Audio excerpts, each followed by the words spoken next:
Kementerian Lingkungan Hidup menyalurkan 2 unit kendaraan dump truck untuk pengelolaan sampah pasca bencana alam di Sumatera. 2 kurir sabu lintas Sumatera diringkus polisi di kawasan Bengkalis, Riau. Halo, selamat pagi pemirsa setia Berita Nasional TV. Senang sekali Berita Nasional Pagi kembali hadir menyapa Anda. Selain 3 berita utama tadi, akan ada informasi lainnya dari dunia politik, ekonomi, hingga isu sosial yang sedang hangat diperbincangkan. Bersama saya, Restu Wulandari.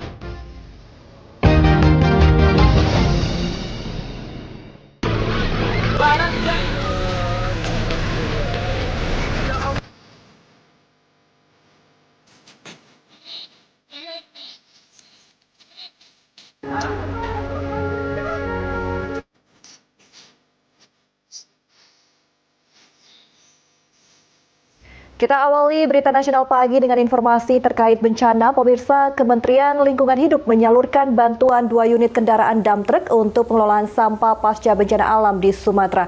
Bantuan yang dikirimkan diharapkan dapat meningkatkan efisiensi pengangkutan sampah serta mengurangi penumpukan di sumber manapun tempat penampungan sementara. Terima kasih. Hal tersebut disampaikan oleh Menteri Lingkungan Hidup Hanif Faisal Nurrofik di kawasan Kuningan, Jakarta Selatan. Hanif menyampaikan pihaknya menyalurkan bantuan kemanusiaan berupa 2 unit dump truck, mobilisasi 3 unit alat berat eskavator, mesin senso besar sebanyak 6 unit, kebutuhan bahan pokok dan sanitasi, pakaian, serta obat-obatan.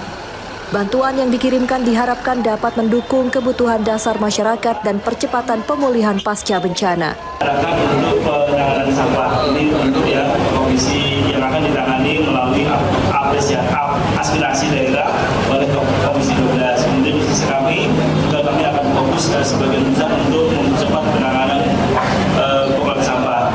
Kemudian kami juga terima kasih dukungan yang luar biasa dari Kementerian PU, Bappenas, kemudian yang lain dalam rangka mempercepat penyelesaian infrastruktur sampah. Saya rasa itu mungkin dari ini ada kebetulan ada 2 truk yang memang menggunakan untuk Agam sebelumnya dan Aceh. Selain itu, bantuan yang dikirimkan juga diharapkan dapat meningkatkan efisiensi pengangkutan sampah serta mengurangi penumpukan di sumber manapun tempat penampungan sementara.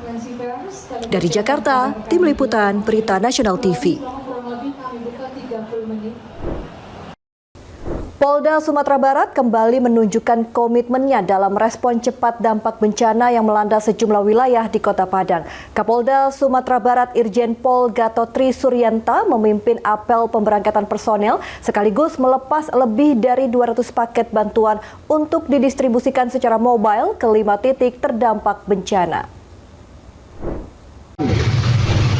Bantuan tersebut akan didistribusikan oleh personel yang ditempatkan di posko-posko bencana di Kelurahan Ikurkoto, Surau Gadang, Batu Busuak, Lapai, dan Sungai Lareh. Dalam arahannya, Kapolda Sumatera Barat menegaskan pentingnya kehadiran negara melalui Polri untuk membantu masyarakat di masa sulit. Jenis bantuan yang dibawa pun disesuaikan dengan kebutuhan mendesak di lapangan, mulai dari paket sembako, pakaian sekolah, paket untuk ibu hamil dan menyusui, hingga bantuan khusus bagi para lansia. Seluruh rangkaian kegiatan berlangsung aman, tertib, dan lancar, menandai kesiapan Polda Sumatera Barat dalam memberikan dukungan kemanusiaan secara berkelanjutan kepada warga terdampak bencana. Dari Padang, Sumatera Barat, Tim Liputan Berita Nasional TV. Selanjutnya, pemirsa, Polri memberikan layanan kesehatan terhadap warga yang terdampak bencana di Sumatera dan Aceh. Tim Kesehatan Pusdokes Polri bersama tim medis Bidokes Polda Jambi berpacu dengan waktu menangani korban luka, mendukung proses identifikasi korban meninggal, dan mengantisipasi penyakit pasca banjir. Tim Kesehatan Bidokes dan Rumah Sakit Bayangkara Jambi yang diberangkatkan menuju wilayah terdampak bencana terdiri dari 3 dokter, 6 paramedis, dan 3 pengemudi dengan dukungan 3 unit ambulans. Tim Polda Jambi merupakan salah satu dari tim kesehatan yang diberangkatkan Pusdokes Polri dan kini disebar ke 3 lokasi bencana di Aceh, Sumatera Utara, dan Sumatera Barat. Kehadiran mereka melengkapi rangkaian upaya Polri dalam memastikan setiap wilayah terdampak mendapat dukungan medis yang memadai. Dengan pengiriman tim secara serentak ke berbagai titik bencana, Polri membangun jembatan pelayanan kesehatan yang saling terhubung, sehingga daerah yang beban penanganannya meningkat dapat segera diperkuat. Penyebaran tenaga kesehatan lintas provinsi ini memperlihatkan bahwa operasi kemanusiaan Polri tidak hanya berfokus pada satu wilayah, tetapi bergerak serempak untuk menjangkau seluruh masyarakat yang membutuhkan dengan perhitungan cermat demi memaksimalkan kecepatan dan kekuatan dalam menembus kondisi medan yang sulit. Dari Aceh Tamiang Aceh, Tim Liputan Berita Nasional TV. Upaya pemulihan listrik pasca banjir di sejumlah wilayah di Sumatera Barat terus dilakukan secara maksimal oleh berbagai pihak. Kapolda Sumatera Barat Irjen Pol Gatot menegaskan bahwa Polri memberikan dukungan penuh termasuk penambahan personel dalam membantu proses penanganan bencana banjir dan percepatan pemulihan layanan listrik bagi masyarakat terdampak. Menurut Irjen Gatot, Polri siap memberikan personel tambahan di daerah bencana banjir jika memang diperlukan. Selain itu, Polri juga mendukung penuh upaya pemulihan listrik agar bisa segera menyala. Irjen Gatot menjelaskan bahwa masih terdapat beberapa titik yang belum dapat dialiri listrik karena kondisi medan yang terisolir akibat putusnya akses jalan dan jembatan. Saat ini masih terdapat 6 hingga 7 titik di Kabupaten Agam dan 1 di Kabupaten Pesisir Selatan yang belum bisa diakses karena jalan dan jembatan putus secara berpotensi terjadi banjir atau longsor susulan. Sinergi lintas lembaga ini diharapkan mampu mempercepat normalisasi listrik dan mendukung pemulihan kehidupan masyarakat pasca bencana. Dari Padang, Sumatera Barat, Tim Liputan Berita Nasional TV.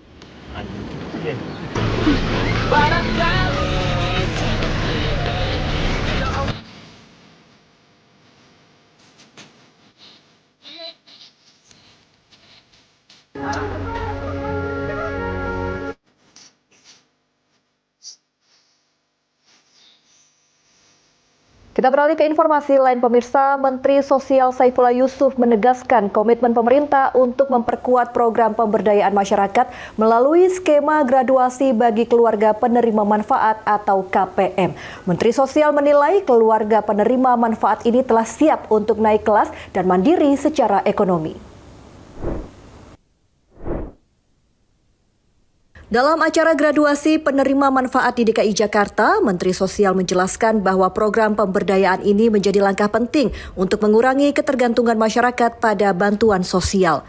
Menurut Mensos, program ini dikoordinasikan secara langsung bersama Menko Pemberdayaan Masyarakat Muhaimin Iskandar yang mengawasi sinergitas antar kementerian dalam menghadapi KPM yang siap naik kelas.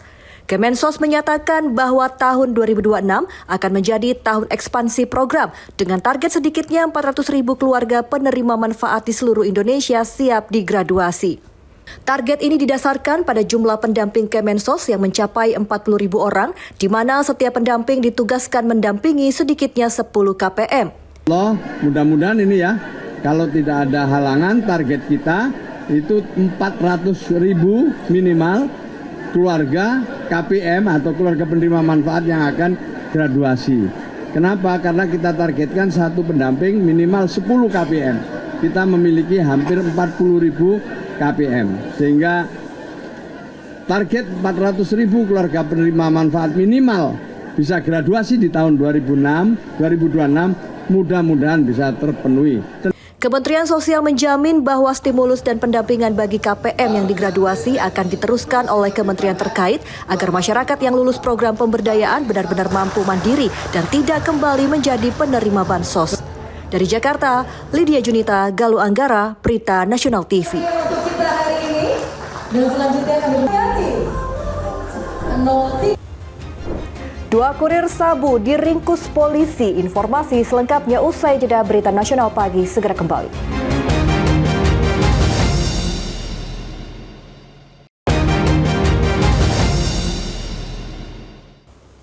Anda kembali bersama kami di Berita Nasional Pagi. Pemirsa, dua kurir sabu lintas Sumatera diringkus anggota Ditipit Narkoba Bareskrim Polri di kawasan Bengkalis, Riau.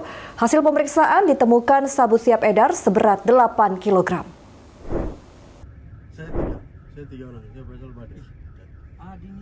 Anggota Subdit 4 Ditipit Narkoba Bareskrim Polri kembali mengamankan dua orang kurir narkoba jenis sabu di jalur lintas Sumatera Bengkalis, Riau. Sebelum ditangkap, kedua kurir yang diketahui berinisial M dan A telah diikuti petugas sejak masih berada di tol Palangkaraya, Dumai. Saat ditangkap petugas yang melakukan penggeledahan pada mobil yang dibawa para pelaku menemukan sabu seberat 8 kg yang disimpan dalam kotak peralatan kerja. Subdit 4 Ditipit Narkoba Bareskrim Polri berhasil mengungkap peredaran sabu jaringan Dumai Bengkalis pada Kamis 4 Desember 2025. Informasi masyarakat mengarah pada sebuah mobil Toyota Avanza hitam yang kemudian dikejar dan dihentikan di Indomaret Pinggir 532 Kecamatan Pinggir, Bengkalis. Guna penyelidikan dan pengembangan lebih lanjut, kedua pelaku beserta seluruh alat bukti dibawa ke gedung Bareskrim Polri Jakarta. Keduanya juga dijerat tentang Undang-Undang Narkotika dengan ancaman hukuman penjara selama 20 tahun. Theo Fandi, Berita Nasional TV. Informasi selanjutnya pemirsa, setelah menggasak perhiasan dan uang tunai ratusan juta rupiah, seorang residivis kasus pencurian rumah kosong kembali diringkus petugas Subdit Resmo Polda Metro Jaya. Sebelumnya tersangka yang sudah 3 kali dipenjara pernah membobol rumah anggota Brimob dan membawa kabur sepucuk senjata api. Aksi pria berinisial H alias Nano ini terekam kamera pengawas atau CCTV saat membobol sebuah rumah yang sedang ditinggal penghuninya di Kampung Poris Asalam Cipondo, Kota Tangerang pertengahan Oktober lalu. Dalam aksinya, residivis ini masuk dengan cara melompat pagar dan merusak teralis rumah. Suasana rumah yang kosong membuat tersangka leluasa beraksi dengan menggasak uang tunai sebanyak 25 juta rupiah, telepon genggam dan perhiasan emas seberat 50 gram. Berbekal rekaman CCTV, petugas Subdit Resmo Polda Metro Jaya kemudian memburu tersangka ke beberapa tempat. Dari keterangan sejumlah saksi, H alias Nano akhirnya diringkus di persimpangan Cengkareng, Jakarta Barat pada Kamis lalu. Berdasarkan catatan kepolisian, tersangka sudah 3 kali dipenjara dalam kasus yang sama. Pada tahun 2017, tersangka bahkan pernah membobol rumah anggota Brimob dan menggasak sepucuk senjata api yang kemudian dijual ke penadah. Kepada petugas, tersangka mengaku mencuri untuk modal berdagang narkoba jenis sabu. Untuk kepentingan penyidikan, petugas menyita 2 unit sepeda motor dan perhiasan emas hasil curian sebagai barang bukti. Sementara tersangka kini mendekam di tahanan Polda Metro Jaya. Dari Jakarta, Theo Fandi, Berita Nasional TV. Polresta Bandar Lampung menangkap 2 remaja yang terlibat komplotan pencurian sepeda motor bersenjata api. Mirisnya, salah satu pelaku diketahui baru lulus sekolah. Inilah momen saat tim TKP 308 Polresta Bandar Lampung menangkap 2 remaja berinisial SS dan AR yang terlibat komplotan pencurian sepeda motor. Penangkapan dilakukan di Jalan Urip Sumoharjo, Bandar Lampung pada Rabu 3 Desember lalu. Saat penangkapan, salah satu tersangka sempat melawan dengan mencoba mengeluarkan senjata api dan beruntung berhasil disergap langsung oleh petugas. Kapolresta Bandar Lampung Kombes Alfred Jacob Tilukai mengatakan kedua pelaku ini terlibat pencurian sepeda motor bersama 2 orang rekannya yang masih DPO di setidaknya 30 TKP. Dari hasil pemeriksaan, salah satu pelaku diketahui baru lulus sekolah namun sudah terlibat aksi kriminal bersenjata. Dalam pengungkapan ini, polisi turut mengamankan barang bukti berupa sepeda motor hasil curian, senjata api rakitan senjata tajam, kunci letter T dan letter L. Kita juga menemukan 1 senjata api rakitan dengan 3 butir peluru. Ini ada pada tersangka SS. Yang bersangkutan sudah sempat akan mencabut untuk melakukan upaya penembakan ke arah petugas, tapi dengan cepat bisa dicegah dan diamankan. Jadi total terakhir ada 30 TKP yang dilakukan di wilayah hukum Polresta Bandar Lampung. Saat ini polisi masih memburu 2 pelaku lainnya dalam komplotan tersebut. Sementara kedua pelaku bakal dijerat pasal 363 KUHP dan terancam pidana maksimal 7 tahun penjara. Dari Bandar Lampung, Immanuel Simorangkir, Berita Nasional TV. Satuan Reserse Narkoba Polres Lampung Tengah Lampung berhasil menangkap pasangan suami istri yang diduga menjadi bandar narkoba. Dalam penangkapan ini, petugas berhasil menemukan 22 paket sabu siap edar. video. Ini bahannya nih. Inilah momen dramatis saat petugas Satuan Reserse Narkoba Polres Lampung Tengah menangkap sepasang suami istri yang merupakan bandar narkoba jenis sabu-sabu di Kampung Negara Aji Baru, Kecamatan Anak Tuha. Saat ditangkap, kedua bandar berinisial RH dan istrinya IS, serta seorang pelaku lainnya berinisial JY yang merupakan pembeli sabu sempat melarikan diri dan membuang barang bukti. Beruntung petugas berhasil menangkap ketiganya dan menemukan barang bukti sabu-sabu sebanyak 22 paket sabu-sabu siap edar yang sempat dibuang pelaku ke belakang rumah. Saat ini polisi masih melakukan pengembangan terkait peredaran narkoba yang dilakukan pasangan suami istri ini. Ketiganya pun akan dijerat pasal 114 ayat 1 atau pasal 112 ayat 1 Undang-Undang Nomor 35 Tahun 2009 tentang narkotika dengan ancaman hukuman kurungan penjara maksimal 20 tahun. Barang bukti yang berhasil kami amankan yaitu 22 bungkus plastik klip bening berisikan kristal warna putih diduga narkotika jenis sabu seberat 5,88 gram. Dari Lampung Tengah, jurnalis Berita Nasional TV. Sebuah rumah di Gang Arus Rengseng Sawah Jagakarsa, Jakarta Selatan menjadi sasaran perampokan. Tak tanggung-tanggung, motor, perhiasan hingga celengan sedekah subuh raib di gondol pelaku. Aksi pelaku pun terekam kamera pengintai CCTV.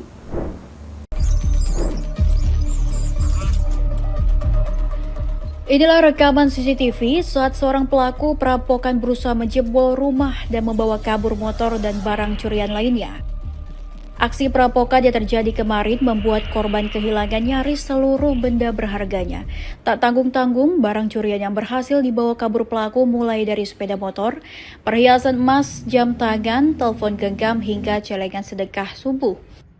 Menurut tetangga korban, pelaku kemungkinan lebih dari satu orang dan saat kejadian korban tengah pergi berobat ke rumah sakit. Rumahnya ke congkel, awalnya itu motornya duluan yang dia parkir di depan di teras. Terus dia lagi pergi ke rumah sakit. Dia lagi ke rumah sakit, rumahnya dicongkel, motornya dulu diambil, terus malingnya coba congkel rumah. Sementara pihak kepolisian sektor Jagakarsa mengatakan kepolisian telah menerima laporan dari korban dan saat ini masih dalam proses penyelidikan. Polsek Jagakarsa, kemudian kita sudah tindak lanjuti, terutama kita sudah cek TKP, lanjut kita mencari saksi-saksi dan mencari CCTV yang jelas bisa melihat betul kejadian yang pasti. Warga di sekitar lokasi berharap kepolisian segera bisa menangkap pelaku dan juga meningkatkan patroli lingkungan agar kejadian serupa tidak terulang kembali. Dari Jakarta, jurnalis Berita Nasional TV. Ya, informasi Intermilan tadi sekaligus menutup perjumpaan kita di Berita Nasional Pagi pada hari ini. Saya Restulandari beserta kru yang bertugas pamit undur diri. Selamat pagi, selamat beraktivitas dan sampai jumpa.